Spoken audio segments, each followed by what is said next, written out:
Hey, what's up guys? So here I have is a Canon Pixma MG2522 and I'm going to show you guys how to install your ink.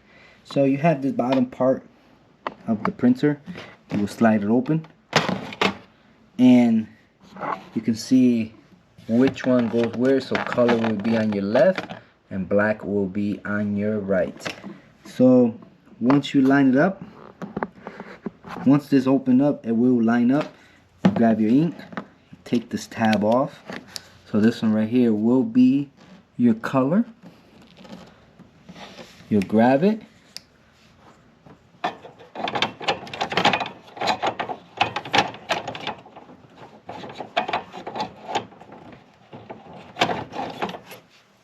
Once you slide it in, you'll push it. So that is your coloring. Grab your black ink. Take this little plastic off, line it up, push it in. Once that lock in, bring this up, and you're all set.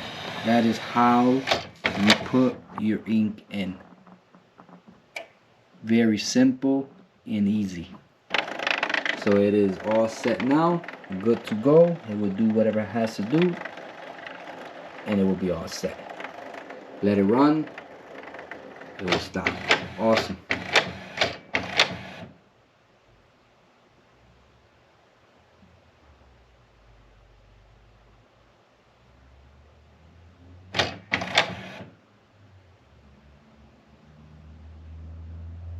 That's it. The light stopped blinking and it's good to go. You're ready to print. Easy, easy, easy.